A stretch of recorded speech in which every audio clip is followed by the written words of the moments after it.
자, 안녕하세요. 첫 번째 숙제 중에 고전 산문 첫 번째 작품인데, 아마 이번 숙제가 고전 시가의 이제 관동별곡 그리고 고전 소설의 최척전인데, 관동별곡에서 아마 여러분들 칼로리를 되게 많이 쓰셨을 거야, 그치? 해석이 잘 안 됐거나, 뭐 기억났으면 다행이지만 잘 안 됐거나, 접근 자체가 좀 불가능했거나. 자, 그리고 아마 고전 산문 요거 읽고 풀면서는 고전 시가에서 느꼈던 그 크나큰 어려움에 비해 얘는 좀 괜찮지 않았을까 하는 생각을 해요. 그치? 뭐 아무튼 이건 읽을 수 있으니까, 그치? 니네가 읽을 수는 있으니까. 그리고 기억하시죠? OT에서 했던 이야기, 고전 소설의 어려움이라고 하면 읽을 수 없다가 아니라 서술자 말투의 이질감, 당시 사회문화, 지금과 다른 사회문화의 이질감, 그 다음 단어들의 이질감, 한자어의 이질감은 경험치로 극복하는 거다라고 말씀을 드렸는데, 그래도 얘는 읽을 수 있었으니까 좀 괜찮지 않았을까 싶어요. 고전 소설이 마찬가지로, 현대 소설과 마찬가지로 우리는 수능에서 잘려진 지문을 만나게 돼, 그치? 그래서 잘려진 지문을 만나면서 내가 얘기했던 거 뭐야? 인물이 가장 중요하다. 모르는 작품이 펼쳐져 있을 거고, 다행히 대사로 시작하진 않지만, 고전 소설의 특성상 인물이 많이 나오고 많다. 그리고 호칭이 계속 바뀐다. 이런 것 때문에 인물들 관계들 잡기가 어려우면 상황을 잡기가 어려워지니까, 그래서 인물들을 조금 주목하면서 인물들 잡으면서 이제 봐라라는 이야기를 했었는데, 얘도 뭐 마찬가지죠. 근데 여러분 읽다 보면 아마 중반 정도 이상 읽었을 때 지금 상황이 그리 뭐 난해하고 어려운 상황이 아니야, 그치? 여러분들이 좋아할 만한 상황이야. 드라마틱한 상황이죠. 자, 뭐 그런 상황을 잡아주시면서 여기 중간중간 나오는 이제 주연급들 말고 조연급들의 캐릭터 있잖아. 그들의 성격 잡아주시면 뭐 크게 읽는데 어려움이 있지는 않진 않았을까. 자, 그래서 뭐 문제도 보시면 장면의 의미, 장면 문제가 나오고, 그 다음 배경도 문제 구성이 되죠. 왜냐면 요 지문 같은 경우는 특히 배경이 이원화돼 있고 그 배경 가지고 문제 낼 거라는 의도가 지금 설계가 돼 있어, 그치? 자, 감상의 적절성이라고 해서 자 보기 추론 문제 뭐 나오는데, 뭐 그 당시 뭐 사회상에 관련된 보기와 접목, 여러분들이 읽은 지문과 접목해서 이제 선지를 해석하겠지. 자, 내용으로 가볼게요. 영웅 및 군담 소설. 군담 소설이 뭐야? 전쟁을 다루는 소설이지. 이 당시 전쟁이면 뭐야? 임진왜란 혹은 병자호란인데. 요 최척전은요, 그 전쟁을 다루는 소설이어도 여러분, 그리고 이번 평가원 예시문항 혹시 아직 안 풀어보셨나? 예시문항에서도 박시전이 나왔어요. 박시전이 군담 소설이잖아. 근데 여러분이 아는 그 박씨와 개화가 용골대를 이제 휘어잡는 뭐 그런 부분이 나오지 않고 전쟁과 관련 없는 부분이 나왔어. 언제나 기억해야 되는 것, 우리는 뭐 고전 소설을 테마별로 수업할 수가 있고 공부를 할 수가 있다라는 것도 의미가 물론 있는 거지만, 우리는 잘려진 지문을 항상 만나고 대할 거기 때문에 잘려진 지문에는 그 테마와 관련 없는 부분이 나올 수도 있다. 그리고 군담 소설 중에 최척전이 조금 특이한데요. 보통의 군담 소설은 주인공이 히어로야, 그쵸? 거의 뭐 마블 영화입니다. 그래서 뭐 다 적군을 쓸어버리고 병자호란 쓸어버리고 임진왜란 쓸어버리고 뭐 이런 엄청난 능력을 가진 주인공이 등장해서 조금 쾌감을 주는 그런 스토리 라인인데, 반해 최척전은 주인공이 힘이 좀 없습니다. 그리고 꽤나 사실적이에요. 보기에서 사실적인 이유는 얘기하고 있죠. 그리고 네, 좀 불쌍해, 주인공이. 자, 그런 걸 이제 이야기하려는 의도를 가진 소설 지문이니까, 자 가봅시다. 바로 지문으로. 경자년 늦봄. 자, 최척 있네요. 인물 잡아주시고, 주우와 함께 인물이야, 잡아주세요. 자, 그리고 주 설명하고 있네. 주 두홍, 최척과 함께 장사를 하는 중국인들이래요. 자, 중국인이다, 외국인이다. 우리 그리고 시에서는 어휘풀이가 나오고 소설에서도 어휘풀이 플러스 추가 정보가 나오지. 얘네 왜 나오겠냐? 필요 없으면 안 나옵니다. 작은 글씨라고 방심하지 마시고, 작은 글씨라고 이건 안 봐도 돼 하고 처리하면 나중에 큰 코 다친다. 자, 주우와 함께 배를 타고 이곳저곳 돌아다니며 차를 팔다가 마침내 안남에 이르겠다. 안남 보세요. 베트남. 아유, 아주 국제적이야. 아주 좋아. 그치? 중국인들과, 그니까 뭐야, 우리 최척 조선인께서 중국인 친구랑 베트남 간 거죠. 잡아줘. 상황. 이때 일본인 상선. 와, 이거 진짜 국제적이다. 인터내셔널 하네요. 아주. 일본인 상선 10여 척도 강어기에 정박하여 10여일을 함께 머물게 됐다. 그랬군요. 날짜는 4월 보름. 자, 시간이네요. 하늘에는 구름 한 점 없고 물은 비단결처럼 빈땄으며 바람이 불지 않아 물결 잔잔하고, 밝은 달이 강에 비치고 옅은한 게 물에 어리었으며 뱃사람들 깊은 잠에 빠지고 물새만 간간히 울고 있고, 이때 일본인 배 안에서 연불하는 소리가 들리는데 그 소리가 매우 구슬프고, 얘들아 여기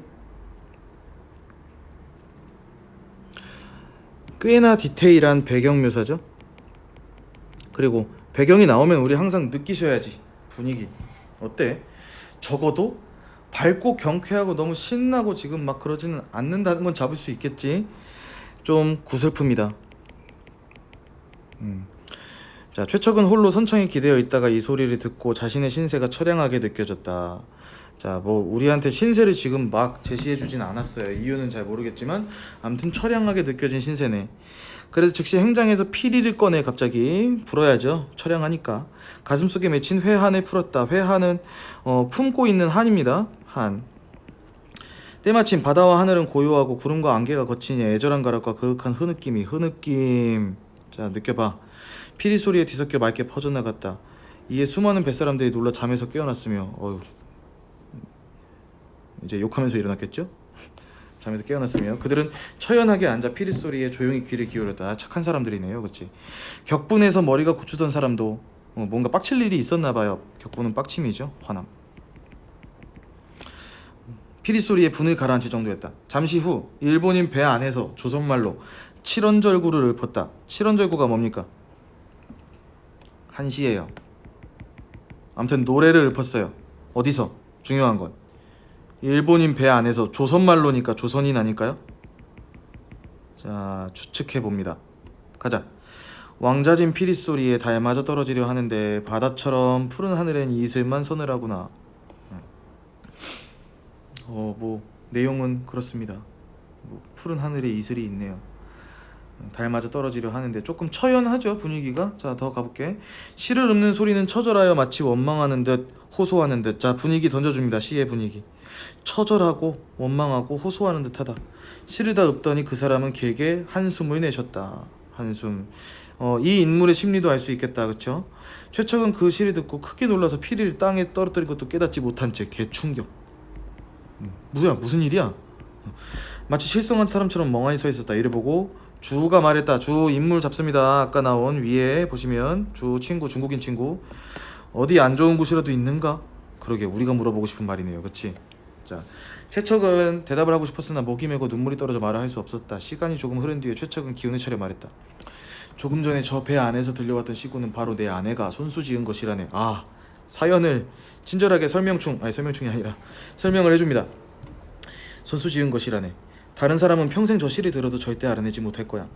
게다가 시를 읊는 소리마저 내 아내의 목소리와 너무 비슷해서 절로 마음이 슬퍼진 것이라네. 하지만 어떻게 내 아내가 여기까지 와서 배 안에 있을 수 있겠는가? 아, 그러면 아까요, 최척이 지금 막 회한이 있었고 피리를 불고 그리고 뭐 그랬던 이유, 최척의 분위기, 아까 분위기 타던 이유 알 수 있겠다. 상황, 아내와의 이별.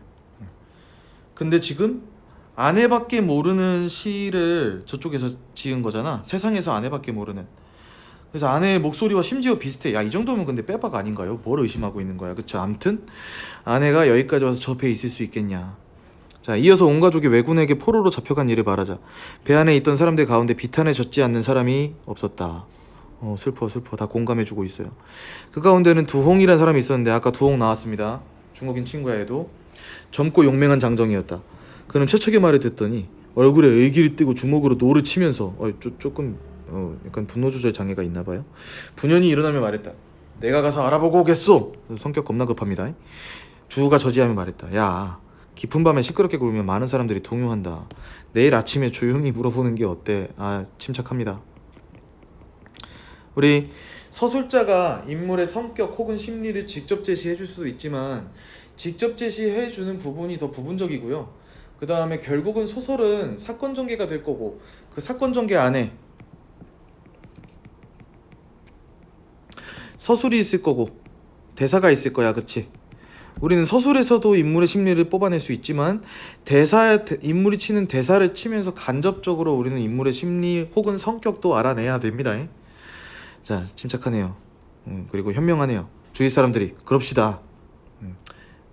최척은 앉은 채로 아침이 되길 기다렸다. 자, 아침입니다. 지금까지는 밤이었습니다. 밤에서 아침으로. 자, 문제에도 있죠? 아니, 문제 자체가 아예 구성이 됐죠? 배경입니다. 배경의 차이. 그러니까 이거 문제에서 얘기하자. 자, 동방이 밝아오자 즉시 강둑이 내려가 일본인 배에 이르러 조선말로 물었다. 야, 일본인 배에 가서 왜 조선말로 묻는 거야? 그쵸? 어젯밤에 시를 읊었던 사람들은 조선 사람 아닙니까? 나도 조선 사람이기 때문에 한번 만나봤으면 합니다. 멀리 다른 나라를 떠도는 사람이 비슷하게 생긴 고국 사람을 만나는 것이 어찌 그저 기쁘기만 한 일이겠습니까? 너무 기쁜 일입니다, 이거죠? 야, 우리 멀리 다른 나라를 떠도는 사람, 지금 여기 어디예요? 잊지 마세요. 여기 안남입니다. 베트남이에요.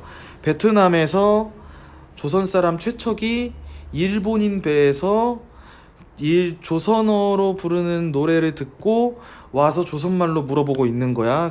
국제적이다, 그쵸? 자, 오경도. 어젯밤에 들려왔던, 자, 인물 잡으세요.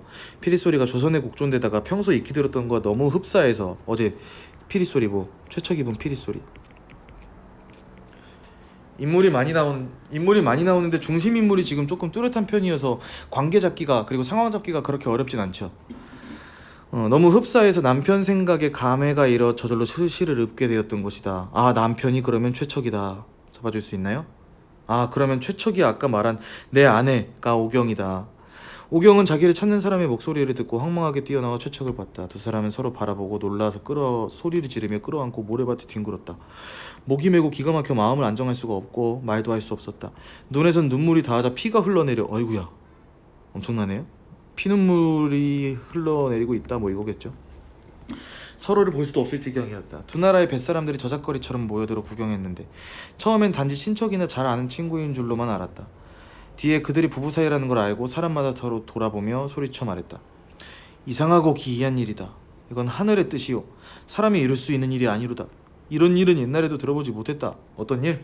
이 사람들이 만난 최척과 오경이 제외한 일. 좀 엄청난 우연이긴 하죠. 베트남에서 일본인 배에 있던 오경과 중국인과 함께 있던 최척이 피리를 불었고 조선어 노래를 불러서 가서 물어보고 재회를 한 거는 뭐 쉽게 있을 수 있는 일은 아닐 거야, 그렇죠? 최척은 오경에게 그간의 소식을 물으며 말했다. 산속에서 붙들려 강가로 끌려갔다는데 그때 아버님 장모님 어떻게 되었소? 오경이 배에 오른 데다 정신이 없어 서로 잃어버리게 됐으니 제가 두 분의 아니라 어찌할 수 있습니까? 하고 통곡하자 옆에서 보던 사람들도 슬퍼하며 눈물을 닦지 않은 이가 없었다. 슬픈 내용이네요. 주우는 도누를 만나. 자, 얘는 중국인이고요. 도누는 일본인입니다. 여기 보시면 오경을 데리고 장사를 하는 일본인. 인물 잡아줘. 만나 백금 세 덩어리를 주고 오경을 사서 데려오려고 했다. 그러자 도누가, 일본인이 얼굴을 붉히며 말했다.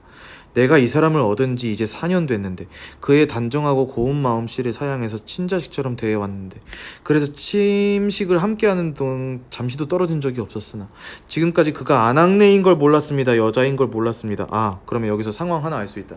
오경은 지금까지 여자라는 걸 숨기고 일본인 도누와 함께 동행하였다. 맞죠? 뭐 위험할 거니까 숨겼겠죠. 여자인 걸로 돌아다녀서 좋을 거 없으니까. 오늘 이런 일을 직접 겪고 보니 이는 천지신명도 오히려 감동할 일입니다. 내가 비록 어리석고 무디기는 하지만 진실로 목석은 아닙니다. 내가 바보는 아니야. 근데 차마 어떻게 그를 팔아서 먹고 살 수 있겠습니까? 이 인물의 대사 발화. 여기서 우리는 또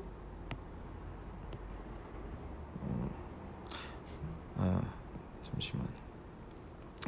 여기서 우리는 또 알 수 있겠네요. 자, 이 도누라는 일본인의 성격도 어떻다. 배려심이 있고 나쁜 캐릭터는 아니었나봐, 그치? 착하다, 심성이 좋다. 자, 도누는 즉시 주머니 속에서 은자 10량을 꺼내어 전별금, 돈을 주네요. 주면서 말했다. 심지어 돈까지 준다. 돈을 받고 사올라 그랬는데, 이 일본인 착한 주인이 돈을 오히려 주면서 헤어지는 부분. 4년을 함께 살다가 하루아침에 이별하게 되니 슬픈 마음에 가슴이 저리기만 하오. 온갖 고생 끝에 살아남아 다시 배우자를 만나게 된 것은 실로 기막힌 일이며 이 세상에 없었던 일일 것이오. 내가 그대를 막는다면 하늘이 반드시 나를 미워할 것이오. 이건 운명이다. 사우여. 풀이 보면 도누가 오경에게 붙여준 이름. 잘 가시게, 잘 가시게. 아유 착하다. 그쵸? 잡히시나요? 관계? 최측전이고요. 공간은 안남이고요. 안남에서 최척은 누구와 함께하고 있었고요. 주우와 아까 누굽니까? 두홍이라는 사람과 함께 중국인 배에 있었고요. 그 다음에 여기 일본인 배도 있고요.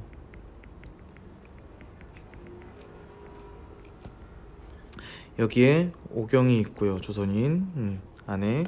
이들은 부부고 요 둘이 제외하는 게 이제 메인 스토리인데, 오경은 지금 일본어 이름은 사우인 것 같고, 그 다음에 도누라는 일본인이랑 함께 동행하고 있었는데, 그런데 이 재회가 우연적으로 이루어지는, 이 우연적 재회는 이제 어떤 피리, 그리고 조선어로 부르는 아내의 노래, 요걸로 이제 재회를 하게 되는 내용. 크게 구조는 이렇게 잡을 수 있을 것 같고, 이제 여러분들은 아무튼 시간 내로 요 지문을, 서술과 대사로 이루어진 지문을 뚫어내는 거니까 말했던 대로 인물 잡으라고, 인물들 잡아주시면서 성격, 심리, 상황 잡아주시면서 읽어내려 가면 이제 상황 파악이 어느 정도 되는 순간부터 아마 가속이 될 겁니다. 그 와중에 나오는 그 디테일한 인물들, 이제 조연들 있잖아. 걔네 나왔을 때 주인공들과 혹은 메인을 담당하고 있는 인물들과의 관계 잡아주시면서 가면 내용, 인물 문제 뭐 다 잡을 수 있을 거예요.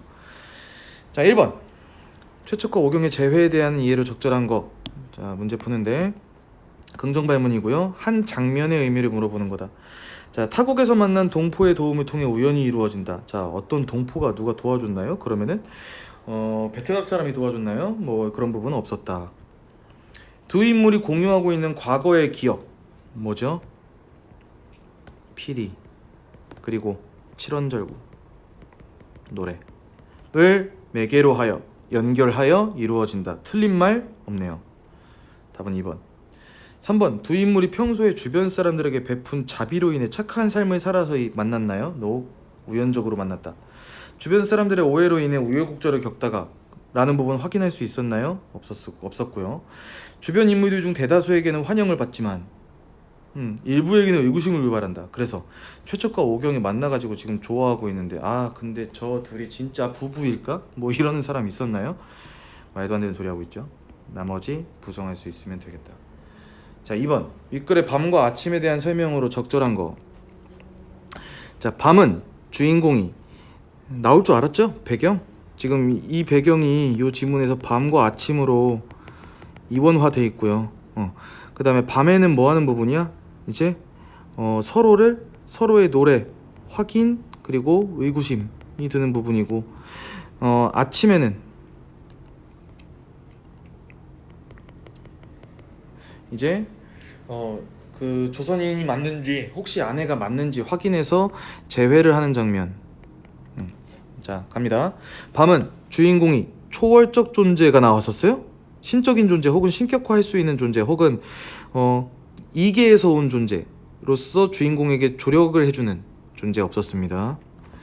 아침은 주인공이 현실적 문제와 대결하는 시간, 갈등이 풀리는 부분이잖아. 2번. 밤은 운명과의 대결을 통해 주인공이 위기에 처하고, 지금 주인공의 위기를 느낄 수 있었나요, 여러분? 기대에 차 있잖아. 아침은 조력자의 등장으로 그 위기에서 벗어나는 시간이다. 그래서 밤에 처했던 위기에서 벗어난 시간인가요? No. 3번. 밤은 폐쇄적인 공간에서 새로운 계획이, 그래서 엄청난 전략을 계획했나요? 아침은 개방적인 공간에서 그 계획을 실행할지 논의하는 시간이다. 그걸 할까 말까? 개방적 공간은 얘기할 수 있겠습니다. 그렇죠? 배에서 나와 이야기하는 거니까. 맞나? 강둑에 내려가 일본인 배에 이르러 조선말로 물어본 거죠. 자, 4번. 밤은 인물의 내면적 갈등이 점진적으로 심화되고, 점진적으로라는 거는 순차적으로 점점점 심화돼야 되는데, 지금 뭐 나름 저게 혹시 아내가 아닌가 하는 기대에 찬 내적 갈등을 겪고 있기는 한 것 같아요. 근데 아침은 내면적 갈등이 새로운 인물들 간의 갈등으로 지금 말이 안 되죠. 갈등이 해소가 되는 시간이다라고 보는 게 맞고, 그 다음 비화가 뭐예요? 비화, 여러분 비화 뜻이 뭘까요? 비화 좀 생소한 단어네. 그래도 우리 요 선지 구성에서 비화가 뭔지는 좀 알 수 있을 것 같은데, 그쵸? 비화가 뭘까? 자, 얘는 어떤 일의 영향이 직접 관계가 없는 다른 일에 영향을 끼치는 거. 자, 아무튼 아니다. 다른 인물들 간의 새로운 갈등은 없다. 확인해 주시고, 자, 다음 5번. 밤은 주인공이 새로운 상황을 맞이하면서, 어떤 새로운 상황? 아니죠. 지금 그 피리를 떨어뜨릴 만한 충격적인 상황을 맞이했잖아. 그 노랫소리. 그 다음 서사적 긴장이 조성되고, 서사적이란 말은 너무 크게 신경 쓰지 마세요. 스토리 라인 속에서 라는 뜻이야.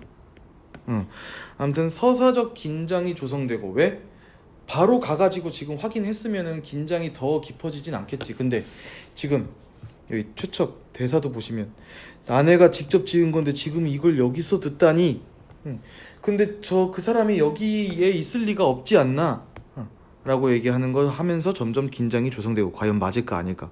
틀린 말 없죠. 연결됩니다. 아침은 극적 장면이 펼쳐지면서 그 긴장이 해소되는 시간이다. 극적 장면은 드디어 해후가 뭐냐면 재회입니다. 재회를 한 장면이라고 해야 된다. 그리고 그 긴장이 해소되는 시간이다. 자, 틀린 말이 없습니다. 답은 5번. 자, 3번. 외적 증거에 의한 감상의 적절성입니다. 적절하지 않은 거고요. 자, 사회의 배경이 나오네. 임진왜란, 16세기 17세기 초 동아시아에 발생한 전쟁들은 각국 백성들의 삶의 심대한 순환을 초래했다. 그랬죠. 이러한 역사를 반영한 대표적인 작품이 조이안의 최척전인데, 최척에게서 체험의 전말을 전해 듣고, 자, 여기 잡아주세요. 체험의 전말을 전해 들었다. 후기로 보면 실제 체험에 바탕을 둔 인물들의 이산과 귀향의 과정을 그린 유랑의 서사다. 잡아주시고, 특히 서사 공간이 조선을 포함하여 아시아 여러 국가에 걸쳐 있다. 아주 인터내셔널합니다. 국가 간 갈등을 넘어선 개인 간의 인간적 배려, 전쟁의 참상, 메시지 전달합니다. 각국 백성들이 보인 인류애적 연민도 형상화하고 있다는 점이 주목할 만하다. 그죠? 분명히 나라는 갈등을 겪고 있어요. 조선이랑 일본이랑. 근데 일본인이 겁나 착한 일본인이 나오네요. 이런 걸 지금 인류애적 연민이라는 워딩으로 얘기하는 거죠. 자, 1번. 경자년, 사년. 최척과 오경이 겪어야 했던 전랑과 유랑 체험이 역사적 실제성을 지닌 것이다. 그죠? 경자년에 그랬다. 체험의 전말을 전해 듣고 한 거다. 그러면 실제성이다. 실제 체험이다. 부정할 수 있는 부분, 보기, 지문, 선지 고려했을 때 전부 없네요. 전부 연결됩니다. 맞는 말. 자, 처절하게 시를 읊고 한숨까지 내신 건 시가 오경 자신의 이산과 유랑 체험을 계기로 지어진 것임을 알려주는군. 자, 맞는 말인가? 처절하게 시를 읊고 한숨까지 내신 거. 시의 내용이 오경 자신의 이산과 유랑의 체험을 계기로 지어진 건가요? 자, 판단 한번 해봅시다. 자, 최척의 말에 의하면 뭐라 그랬어? 오경이 읊은 시는 언제 지은 거라고? 부부가 헤어지기 전에 지은 겁니다. 찾아가 볼까? 자, 시 얘기한 부분 보세요. 시구는 내 아내가 손수 지은 것이라네 라고 했잖아. 그러면은 함께 있을 때 지었던 거라는 거 알 수 있어. 근데 여기서 하고 있는 말 봐봐. 자, 시가 오경 자신의 이상과 유랑 체험을 계기로, 그러면 헤어진 다음 지었어야 되는 거잖아. 말도 안 되는 소리 하고 있네요. 답은 2번. 여기 부정해 주세요. 3번. 조선말, 조선곡조 등이 사건 전개에 중요한 역할을 하는 건 최척 부부가 재회가 외국에서 이루어지고 있기 때문이겠군. 자, 생각해 볼 수 있지. 여기가 외국이 아니라 조선이었으면은 조선말과 조선의 곡조가 의미가 있나요? 외국일 때 더 큰 의미가 있겠지? 틀린 말이 없습니다. 4번. 최척 가족의 이산의 사연을 듣고 주변 사람들이 눈물 흘린 건, 자, 전쟁의 참상에 대한 인류애적인 연민, 그리고 이 주변 사람들은 뭔가요? 중국 사람들과 일본 사람들 막 이렇잖아. 인류애적인 연민을 보여준 사례이겠군. 부정할 수 없습니다. 자, 도누는 일본이냐? 백금을 받고 오경을 파는 대신 오히려 오경에게 전별금을 주며 안타까이 보낸 거. 국가 간 갈등, 어디랑 어디? 조선과 일본인데 갈등을 넘어선 인간적 배려를 보여주는 사례이겠군. 그쵸? 일본인으로서 조선과 일본의 국가 간 관계를 넘어선 배려를 보여주는 사례다. 자, 여기까지 첫 번째 과제 지문 최척전이었습니다. 말했듯이 얘는 관동별곡보다 더 뭐 지문 자체에 난항을 겪진 않았을 거라고 생각을 해요. 읽어내고 풀었을 거고, 뭐 틀린 문제 있을 수 있고, 다 맞으신 분들도 있을 거야. 그래도 지금 내가 한 것들이 지문만 읽은 게 아니잖아, 그쵸? 지문만 읽은 게 아니고 여러분들 아는 내용을 얘기하면서도 인물을 잡아라, 대사 속에서 어떤 이야기를 한다, 사건은 서술과 대사로 이루어지지만 대사 속에서 우리는 또 무엇을 잡아내야 한다, 그리고 인물의 성격, 심리 지시도 어떻게 우리가 판단할 수 있다 등등의 방법적인 이야기도 내가 지금 계속 했거든요. 요 영상 보고 해설 강의 보고 문제 자기 틀린 거 맞은 것도 선지대 다시 한번 확인하시고, 그 다음 궁금하신 점 그리고 모르겠는 점 가지고 우리는 피드백 시간에 다시 만나도록 할게요. 자, 수고하셨습니다.